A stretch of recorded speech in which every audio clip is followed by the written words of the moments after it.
Hello and welcome back to Riddle. In this next step, we're going to create a type the answer question, which is where your audience has to type their answer rather than selecting from the options.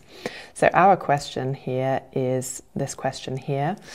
There's a picture and the audience has to type which movie this car comes from. Okay, so let's create this. Click on add a block and we need to type the answer block. Add that in, and I would like to add an image straight away. You may have guessed it, it's from Harry Potter. So in the title field, I'm going to type in the instructions. So in this case, name the movie from the picture. Okay, and under answer content, instead of putting in some answer options that your audience then click, you type in the correct answer. So I'm going to type in Harry Potter and perhaps as an alternative, Chamber of Secrets, and I'm going to add a third option with the in front of it, and maybe one more with the whole thing, Harry Potter and the Chamber of Secrets. Okay, so got these options, and here again I can set up an answer explanation. So in this case I could say this is the flying car from Harry Potter and the Chamber of Secrets. I have now forgotten what year it was. I'll have to check my notes again. I'll add that in a moment. Perhaps you know it already. Okay, so we've got the question and the answer options. Let's go into the options for these different settings specifically for this sort of block. So again, you can click on the options icon there, and we have our panel of options on the right.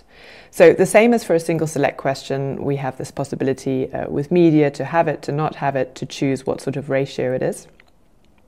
And what's special for this sort of question are under the answers here. Okay, so we need to set how many guesses your audience has to answer. So by default, they have one guess, but I would like to give them three. So you can see this is represented here by the hearts in this case. I could change that to numbers or to an X symbol. Or I could even make it unlimited, so they can type it in as many times as they want. But I'd like to give them three guesses, so I'll change the one here to 3.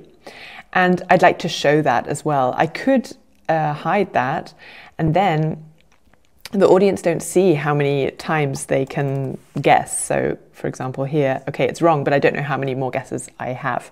Perhaps you don't want to show them that limitation, so you can hide that if you want. But I'd like to display it, and I'd like it to say lives. Now, in terms of the answers, it's up to you whether you now make this case sensitive or not. So I don't want it to be case sensitive, so I need to enable this here, and that means that if I write Harry with a lowercase h, for example, it doesn't matter. What I can also do is ignore space, which means that I might write, for example, Harry Potter as one word, and it would be correct. Yeah? So that's also fine there. Okay. I want to keep that, and we have our scoring again. So I can, depending on which answer I put, and now here it might really make sense to, for example, have 2 points for the full title of the film, perhaps 1 point for the rest. It's up to you. You can set that up, or maybe 2 points for Harry Potter, 1 point for Harry. That's up to you. You can play around with that. I'm going to keep it as 2 there and 1 for the rest of them. And what I can also do is add or enable the show correct answer button, which means that if I want to give up, but I still want to see the correct answer, or if I yeah, your audience has had all their guesses, all their lives over, then they can see the correct answer by clicking on that button there. Okay, now under answer explanations, again, we can set it up so that each answer option has a different answer explanation, but I'm happy with this answer explanation for each one. And I could, and I'm going to do that, change it to below question again, so that that answer explanation appears underneath rather than as a pop-up on top of the question. Okay, I don't need any media there, so I'm happy with that. So here was our original one, and you can see here, 2002, okay, I can just add that in there. Okay, so we have our question and all the options for our type the answer question. Feel free to play around with that, and if you have any other questions, then feel free to write to us at academy@riddle.com or write in the support chat on our website.